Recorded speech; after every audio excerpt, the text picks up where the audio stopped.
The Disney company has announced its new chief operating officer, and that for all intents and purposes will be the next CEO. Why is this surprising?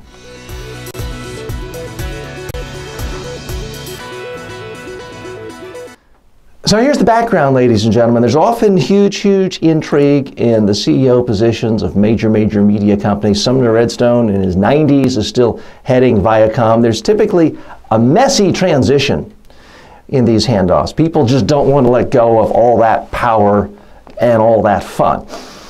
And it often gets messy. It's been messy at the Disney Corporation before. Now it looks like things are a little different. So Robert Iger has been the highly respected and successful CEO of Disney for quite some time. He's planning on stepping down in 2018, planning an orderly transition. So the battle for the last 5 years has been between Thomas Staggs and James Rosulio. Both men are considered highly competent, well-respected executives in the Disney Corporation. Well, this week, Disney announced Thomas Staggs will be the chief operating officer, the sole chief operating officer, and that's a signal that he's won the battle.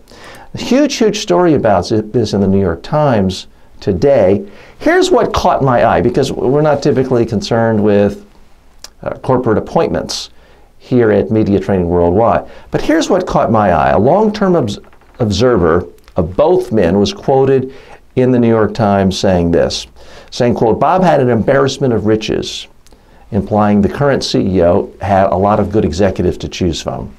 But Bob may have felt that Tom is a little more polished, a little more charismatic.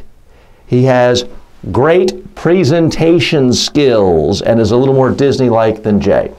That's the part that jumped out at me. Now, folks, there's this huge misunderstanding a lot of people have about presentation skills. It's seen as sort of fluff and extra. Oh, that's for the salesman. No, folks, it's for the CEOs.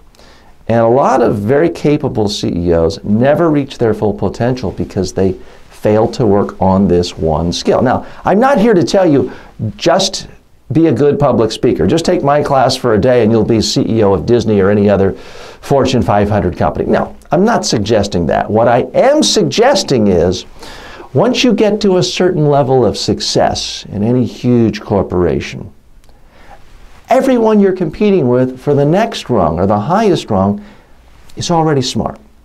They're already hardworking. They're already talented. They already have some political skills and have developed alliances. What's going to be the difference?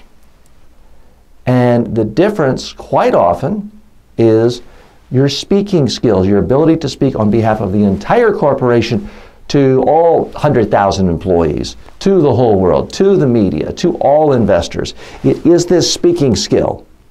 It's not an extra. It's not fluff.